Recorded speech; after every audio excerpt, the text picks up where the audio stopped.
ये एक बहुत ही अनोखी कहानी है एक इनोसेंट बंदे की, जिसकी ज़िंदगी में एक दिन एक पुलिस ऑफिसर की आत्मा आती है जो एक केस को सॉल्व करते वक्त कोमा में चला गया था।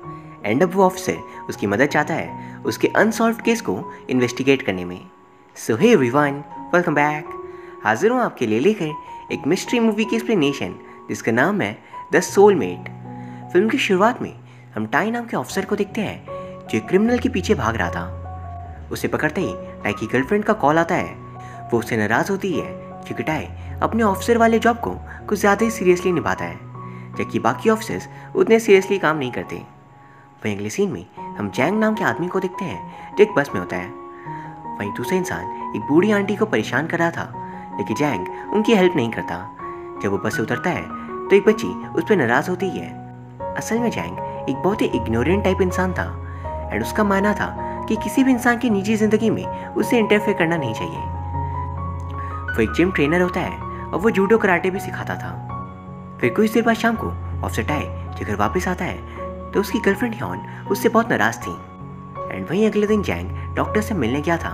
असल में उसकी बेटी के हार्ट में प्रॉब्लम था, जिसके लिए उसका हार्ट ट्रांसप्लांट करवाना होता है।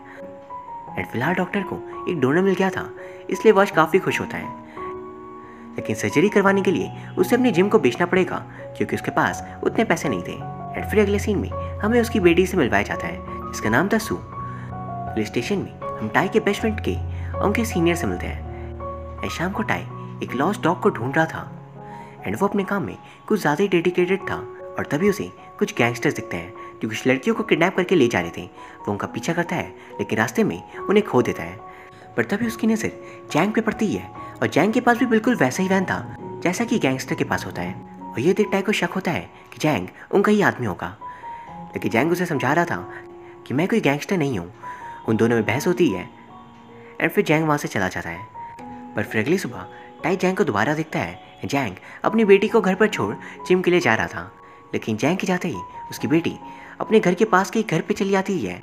एंड फिर टाई जैंग के जिम के पास पहुँच उसकी वैन की फ़ोटोज़ ले रहा था, जिसे देख जैंग को बिल्कुल अच्छा नहीं लगता और उसे दोबारा से कहता है तुम मेरे पीछे क्यों पड़ गए हो। जिस पर टाई उसे धमकी देता है कि अगर वो उसकी इन्वेस्टिगेशन में हेल्प नहीं करेगा तो वो उसे उसकी गाड़ी के साथ अपने साथ ले जाएगा। अब हम देखते हैं कि सू को आंटी मिलती है जो गिर गई थी। तभी वहाँ से टाई गुजर रहा था और वो तेज़ी से उसके पास जाती है मदद मांगने। वो दोनों उनकी हेल्प कर ही रहे थे कि तभी वहाँ पे जैंग आ जाता है और वो कह रहा था मैंने मना किया था, इतनी तेज़ी से कभी भागना मत। एंड वहाँ वो अपनी बेटी को डांट कर अपने साथ ले जाता है। शाम को टाई सुपरमार्केट पे था जहाँ पे उसे कुछ गैंगस्टर के मेंबर्स दिखते हैं और वहाँ पर जैंग भी उन्हीं में से एक मेंबर से बात कर रहा था। उसे देख टाई का शक यकीन में बदल गया था कि जैंग भी उनके साथ मिला हुआ है। और फिर वो उसका पीछा कर रहा था कि तभी उसे कुछ और गुंडे दिखते हैं। उनकी बिल्डिंग के अंदर जाते ही जैंग को वहाँ पे एक फ़ोन मिलता है, तो फिर वो भी अंदर जाता है जहाँ पे गुंडे एक लड़की को मारे थे क्योंकि उसने उनके इलीगल कामों की वीडियो बना लिया था। तो फिलहाल टाई के पास वो फ़ोन था और वो उसे मेमोरी निकाल लेता है। एंड अगले दिन वो पुलिस स्टेशन पे अपने दोस्त को वो फुटेज दिखा रहा था। एंड वहाँ से वो एक अंकल से मिलने गया था क्योंकि उसने एक घर खरीदा होता है और वो अपनी गर्लफ्रेंड को सरप्राइज देना चाह रहा था। लेकिन तभी उसे कॉल आता है और उसे वहाँ से जाना पड़ता है। वहीं फिर हम देखते हैं कि जैंग एक दुकान से सामान खरीद कर बाहर आकर दिखता है कि उसकी वैन वहाँ पर नहीं है और वहाँ पर उसे टाई भी दिखाई देता है, इसलिए वो उसका पीछा करता है। एंड वहीं दूसरी तरफ देखते हैं टाई एक बेसमेंट में गया था पर वहाँ उस पर कुछ गुंडे हमला कर देते हैं एंड इसमें उसकी मौत हो जाती है। इसी बीच जैंग भी वहाँ पहुँच चुका था और वो लोग उससे भी मारकर बेहोश कर देते हैं। एंड और वहाँ पे हम देख पा रहे थे टाई का दोस्त के भी उन गैंगस्टर के साथ मिला हुआ था। वो लोग टाई से वो मेमोरी कार्ड लेना चाह रहे थे पर उन्हें वो कहीं नहीं मिलता। की का प्लान था कि वो लोग मेमोरी कार्ड लेंगे और यहाँ से निकल जाएंगे। वो बिल्कुल भी टाई को नुकसान पहुँचाना नहीं चाहता था, पर वो गुंडे इसके लिए नहीं मानते। एंड इसलिए अपने दोस्त की यह हालत देख वो दूसरे ऑफिसर्स को बुला लेता है और ऑफिसर्स वहाँ पर आते हैं।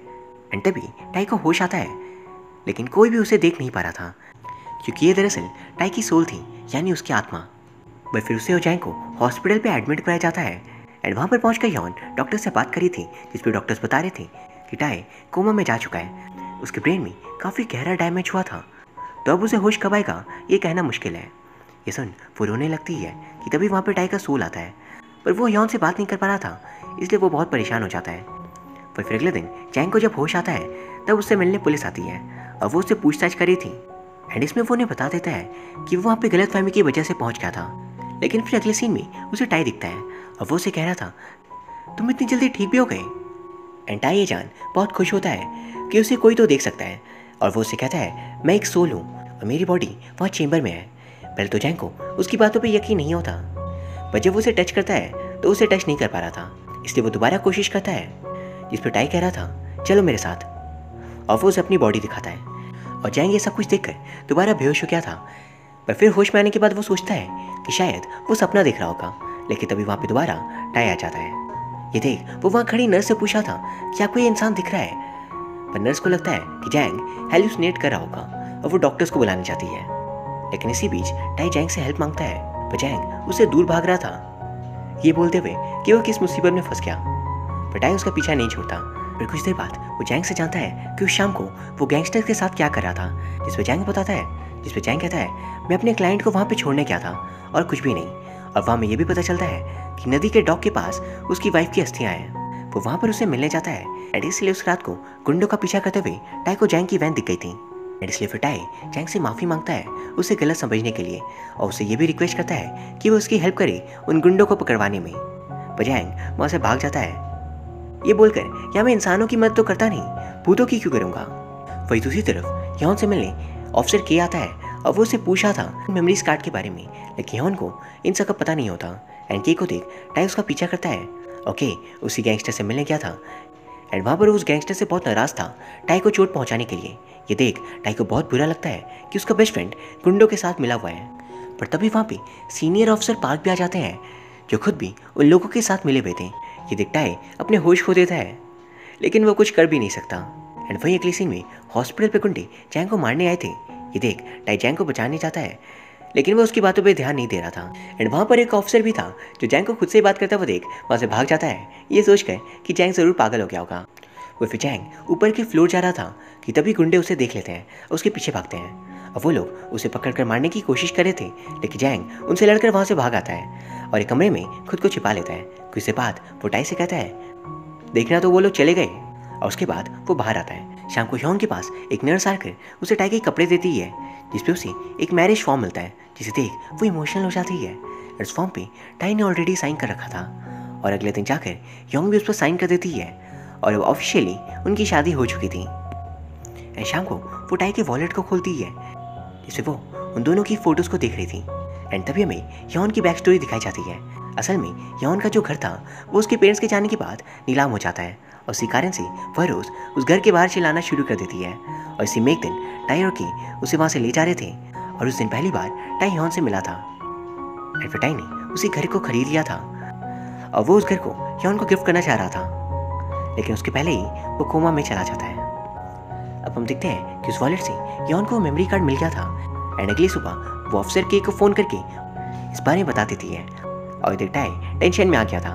वही दूसरी तरफ जैंग का दोस्त उसे कॉल करता है कि सू मिल नहीं रही, जिससे सुन वो हॉस्पिटल से डिस्चार्ज लेकर सू को ढूंढने निकल पड़ता है। जहाँ फिर टाई भी उससे हेल्प मांगने आता है कि वो यॉन को बचा ले, लेकिन जैंग हमेशा की तरह उसकी बातों को इग्नोर कर देता है। वह फिर जहाँ भी वो सू को ढूंढ सकता था वो ढूंढता है, लेकिन वो उसे कहीं नहीं मिलती।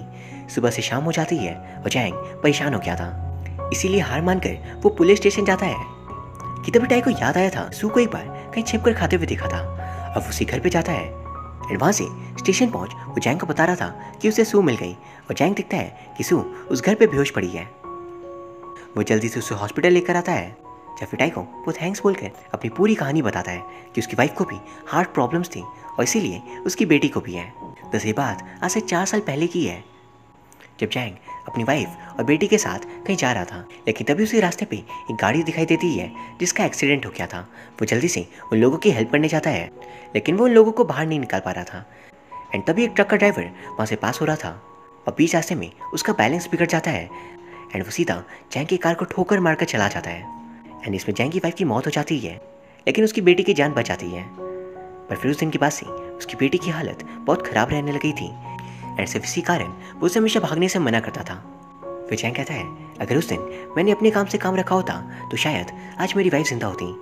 एंड यही रीज़न के कारण जैंग अब किसी दूसरों की हेल्प नहीं करता और वो सू से भी कहता था कि दूसरों के मैटर पे वो कभी इंटरफेयर ना करें। फिर जैंग के जाते ही टाई ह्योन के पास जाता है एंड ह्योन के को वो मेमोरी कार्ड दे रही थी। के को देख टाई उसे मारने की कोशिश करता है पर मार नहीं पाता, लेकिन पास रखी डस्टबिन उसके हाथों के कारण हिलने लगती है। एंड ह्योन जब वापस आती है तो टाई की हालत खराब हो रही थी, उसकी हार्ट बीट स्लो होती जा रही थी एंड डॉक्टर्स उसे बताते हैं कि अब उसके पास ज़्यादा वक्त नहीं है। अगले सीन में ह्योन रास्ते पे उदास होकर चल रही थी कि तभी उसे गुंडे उठा लेते हैं। अब वो उसे मेमोरी कार्ड मांग रहे थे, मतलब के ने उन्हें भी अब तक मेमोरी कार्ड नहीं दिया था। वही दूसरी तरफ जैंग को डॉक्टर बताते हैं कि जिस बंदे ने हार्ट डोनेट करने का कहा था अब वो मना कर रहा है, मतलब हमारे पास हार्ट डोनर नहीं है। जैंग समझ नहीं पाता कि वो क्या करे, इस चीज़ के लिए वो पिछले 4 सालों से वेट कर रहा है, लेकिन अब वो होकर भी ना हो सका। फिर उसे मिले टाई आता है और वो उसे कह रहा था मैंने सू के बारे में सुना है एंड वहाँ पर वो उसे सॉरी कहकर रिक्वेस्ट करता है कि ह्योन को गुंडों ने किडनैप कर लिया है। तो उसे गुंडों के सच के बारे में कुछ नहीं पता, मैं जल्दी मारा जाऊँगा, तो प्लीज़ उसे बचाने में मेरी हेल्प करो। पर जैंग इसका कोई जवाब नहीं देता एंड टाई वहाँ से चला जाता है। लेकिन एट लास्ट जैंग का मन बदल जाता है एंड दूसरी तरफ के गुंडों से मिलता है जहाँ पे वो उसे मेमोरी कार्ड्स मांग रहे थे, पर के उन गुंडों को मेमोरी कार्ड नहीं देता। वह फिर जैंग टाई और उसके एक दोस्त उसी एरिया पे जाते हैं ह्योन को बचाने के लिए एंड अंदर पे जैंग गुंडों से लड़ता है एंड वही टाई ह्योन को ढूंढने की कोशिश कर रहा था। गुंडों को हराकर वहाँ पे होस्टेजेस को वो फ्री कर देता है। तभी सीनियर अफसर पार्क को उसका एक आदमी बताता है कि जैंग यहाँ पर है और यहाँ पे वो सबको मार रहा है। ये सुन पार्क जल्दी से बाकी अफसर को कॉल कर देता है एंड उसका प्लान था इस जगह के ओनर और बाकी गुंडों को फंसाने का एंड वो सीनियर अफसर थे तो उसकी बात तो कोई सभी लोग मानेंगे एंड वो खुद बच जाएगा। फिर टाई ह्योन को ढूंढ रहा था एंड तब तक जैंग पार्क के बुलाए हुए और गुंडों से लड़ता है एंड फिर उन्हें हराकर वो पार्क को पकड़ लेता है। और उसी वक्त बाकी अफसर्स भी वहाँ पर पहुँच गए थे और वो सभी लोग उल्टा जैंग को पकड़ लेते हैं क्योंकि उन्हें लगता है कि जैंग ही असली बदमाश है। लेकिन अचानक वहाँ पे क्राइम डिपार्टमेंट वाले ऑफिसर्स भी आ गए थे जिन्हें ऑफिसर के ने बुलाया था क्योंकि अब वो और गलती करना नहीं चाहता। अब वो खुद को सरेंडर कर पार्क के राज भी खोल देता है एंड वहाँ पर वो जैंग को भी बेगुनाह बता देता है। पर तभी पार्क गन लेकर वहाँ से भागने का प्रयास कर रहा था, लेकिन उसे देख टाई को याद आता है कि उस रात उसने इस डस्टबिन को गलती से ही सही हिला तो दिया था। तो वो पास के स्विच को ऑन करने का ट्राई करता है एंड इसमें वो कामयाब हो गया था। क्योंकि मशीन से बर्फ पार्क को गिरा देती है एंड जैंग उसे पकड़ लेता है एंड आखिरकार जैंग उसे पकड़ लेता है। फिर वो दोनों जाकर ह्योन को भी बचा लेते हैं एंड अगली सीन में वो लोग हॉस्पिटल पे थे सू के पास।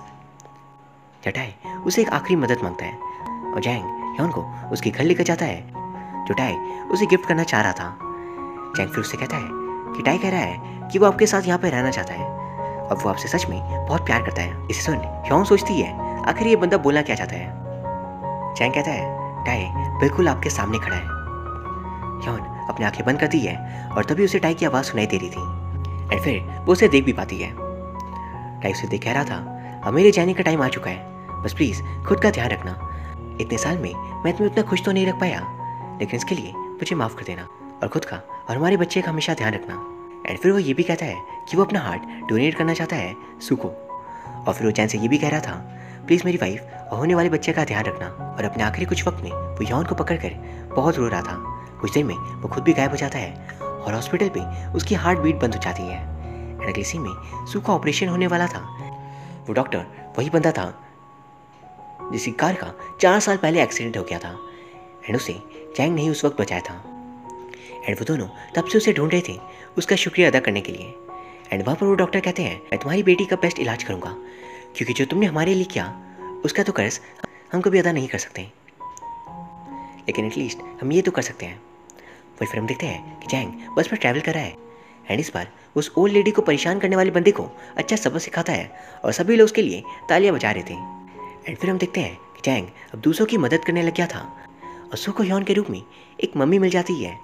एंड वही छत से टाई उन लोगों को देख रहा था कि वो सभी बहुत खुशी से रह रहे हैं और यहाँ ये फिल्म खत्म हो जाती है। ये कहानी का कॉन्सेप्ट बहुत ही प्यारा था और ये हमें एक बहुत ही ज़रूरी सीख देकर जाती है कि अगर हम दूसरों की मदद करेंगे तो ज़रूरत के वक्त लोग भी हमारी मदद के लिए तैयार रहेंगे। सो दोस्तों उम्मीद करता हूँ आपको ये वीडियो पसंद आई होगी। अगर हाँ तो प्लीज़ इस वीडियो को लाइक एंड कमेंट ज़रूर कर दीजिए, साथ ही प्लीज़ चैनल को सब्सक्राइब कर लीजिए। Thank you very much for watching, see you soon.